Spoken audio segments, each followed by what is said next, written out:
बिस्मिल्लाहिर्रहमानिर्रहीम। अस्सलाम वालेकुम नाज़रीन इकराम, मैं हूं मखदूम शहाबुद्दीन और आप देख रहे हैं मेरा फेसबुक और यूट्यूब चैनल।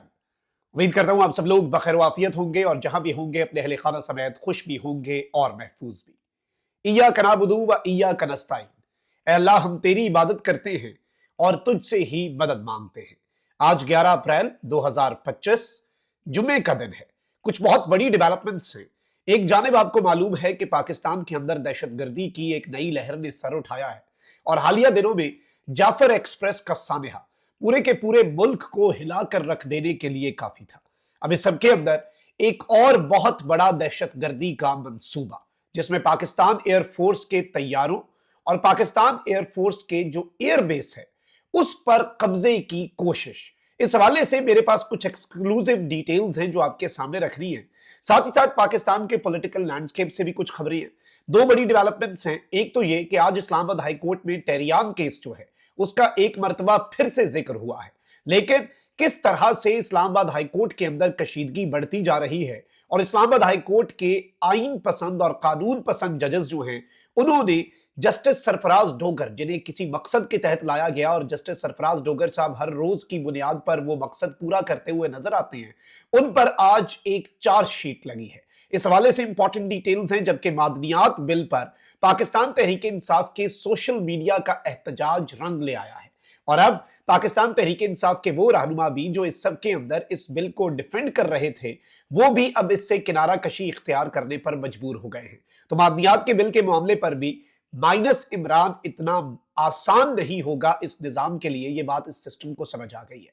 आज नाज़रीन इकराम, इस्लामाबाद हाई कोर्ट के अंदर एक बड़ी डेवलपमेंट हुई और इस्लामाबाद हाई कोर्ट जो है उसने डिप्टी रजिस्ट्रार जुडिशल जो हैं उन्हें आइंदा बगैर कानूनी जवाज के केस सिंगल से डिवीजन बेंच ट्रांसफर करने से रोक दिया है।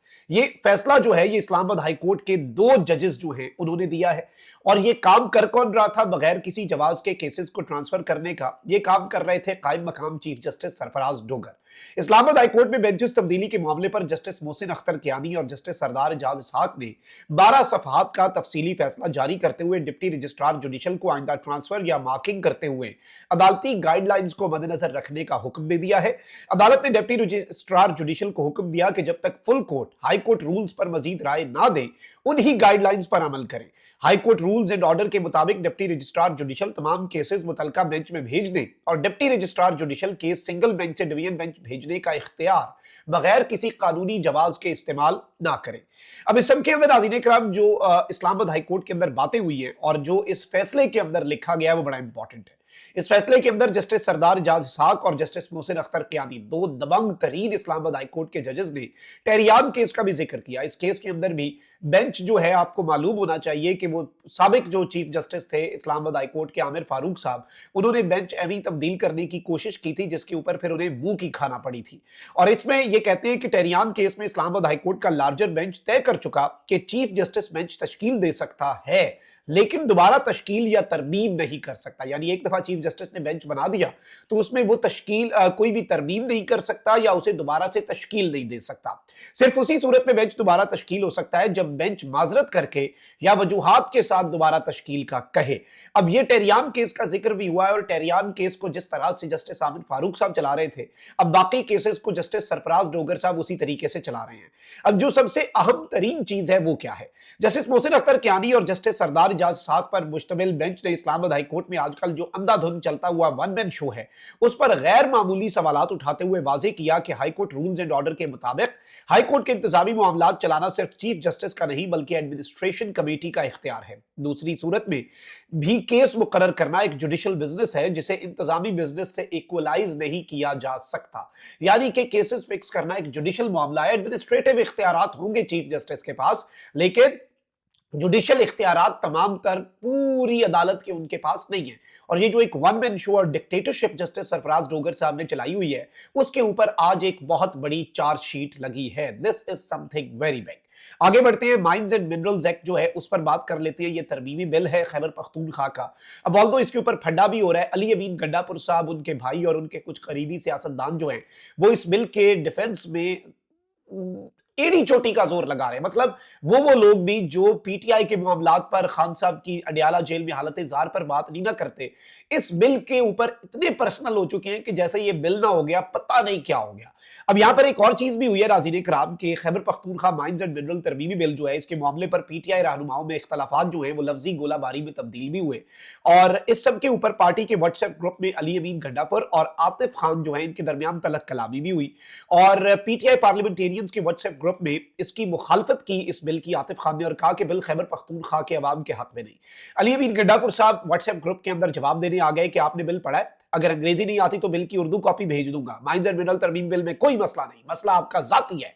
अब इस सब के अंदर मैं आपको ये बता दूं कि इसके बाद आतिफ खान साहब ने ऑल्दो अली अमीन गंडापुर को कोई जवाब नहीं दिया, लेकिन अली अमीन गंडापुर के इस बिल को लेकर इतने पर्सनल होने पर वैसे सवालात उठ रहे हैं। ऑल्दो अब पाकिस्तान तहरीक इंसाफ ने ये मौकिफ रखा है, अलीमा खान साहिबा ने तो बेहतरीन तजवीज दी कि जब तक इमरान खान साहब रिहा नहीं होते इस बिल को होल्ड कर दें। ऑल्दो देखें, आप मुझे मुतमईन करने के बजाय अवाम को, पीटीआई की लीडरशिप को, पीटीआई के कारकुन को, सोशल मीडिया को मुतमईन करने के बजाय खान साहब को मुतमईन कर दें। खान साहब को जाकर आप ऑन बोर्ड लें, खान साहब ओके करें तो यकीन माने इमरान खान साहब के अबरुओं की एक जुम्बिश, उनकी हाँ नहीं उनकी अबरुओं की एक जुम्बिश पे लोग जो है वो खामोश हो जाएंगे और इस बिल पर एतमाद भी करेंगे। तो गंडापुर साहब आप एतमाद जो है इमरान खान साहब को एतमाद में ले, आप अवाम को एतमाद में ले रहे हैं, इमरान खान को माइनस करके, तो फिर अवाम नहीं। अब बैरिस्टर गौहर जो है, ऑल्दो वो गंडापुर साहब के करीब समझे जाते हैं, लेकिन अब बैरिस्टर गौहर साहब जो है वो भी ये कहने पर मजबूर हो गए क्योंकि प्रेशर बहुत है। आपको याद होगा आर्मी चीफ की ब्रीफिंग में और कौमी सलामती की पार्लिमानी कमेटी में शिरकत के लिए 14 नाम दे दिए गए थे, माइनस इमरान हो गया था रात को 12 बजे, लेकिन सुबह 9 बजे तक जो कुछ भी हुआ, रमजानुल बारिक का महीना था, सहरी के टाइम तक इजलास चले थे और फिर उसके बाद अवाम ने पहरा दिया, सोशल मीडिया ने माइनस इमरान रोका और फिर उस इजलास में शिरकत नहीं हुई। बैरिस्टर गौर कहते रहे कि नहीं जी मेरी जाती राय है कि अभी इस इजलास में जाना चाहिए, ऑल्दो खान साहब ने बाद में कहा कि ये अच्छा फैसला, आप इस इजलास में नहीं गए। अब बैरिस्टर गौर जो है वो भी ये कहने पर मजबूर हो गए हैं कि मादनियात बिल इमरान खान की रजामंदी से मशरूत है। वजीर आला ने कहा है कि जब तक इमरान खान क्लियरेंस नहीं देंगे तब तक बिल पर आगे कार्रवाई नहीं होगी। अब आई थिंक ये एक डायरेक्शन सही डायरेक्शन में मूव है और इससे ही चीजें आगे बढ़ सकती हैं। तो आई थिंक ये निजाम को एक धचका है अगर ऐसे ही चीजें चलें। अब इसमें कोई दो नंबरी या कोई वारदात डाल दें, खान साहब को कोई और बिल दिखा के कोई और बिल पास करवा लें, वो एक अलग वारदात है, लेकिन इसमें अल्टीमेटली जो चीज है वो ये है कि आपको अलीमा खान साहिबा जो हैं उनसे मुलाकात करवानी पड़ेगी। अब नाज़रीन इकराम आगे बढ़ते हैं और एक और बहुत बड़ी खबर है जो आपके सामने रखनी है। आपको मालूम है कि दहशतगर्दी की लहर ने सर उठाया हुआ है।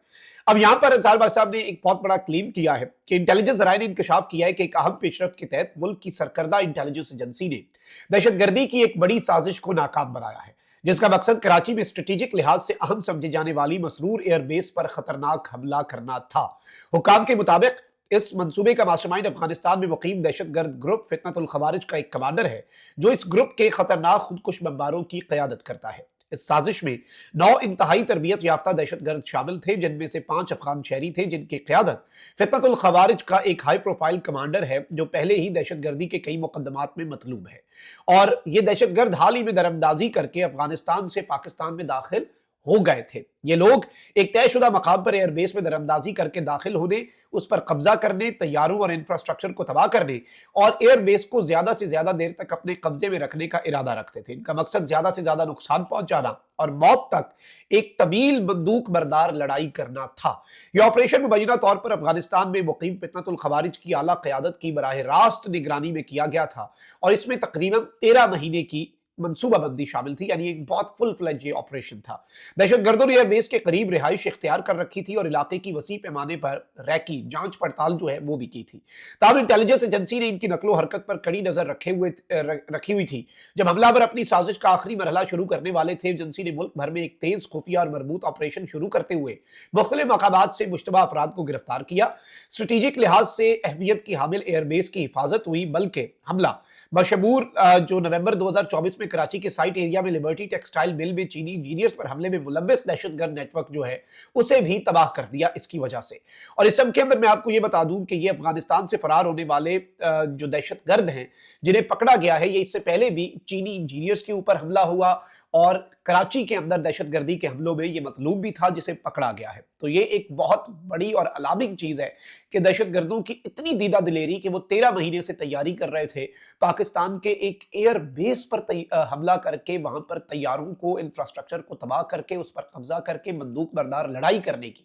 تو یہاں سے آپ چیزوں کی سنگینی کو سمجھیں۔ اللہ کا شکر ہے کہ چلے یہ منصوبہ ناکام ہوا ہے، لیکن آپ نے دیکھا اس سے پہلے جعفر ایکسپریس ایک ایسا سانحہ تھا جس نے ہلا کر رکھ دیا پورے ملک کو۔ اس طرح کے انسیڈنٹس نارمل نہیں ہوتے، اور اس وقت دہشت گردی جو ہے وہ آن دا رائز ہے، اور obviously اس وقت اس کا مقابلہ کرنے کی بھی بہت زیادہ ضرورت ہے۔ اپنا بہت خیال رکھیں۔ اللہ نگہبان۔ پاکستان زندہ باد۔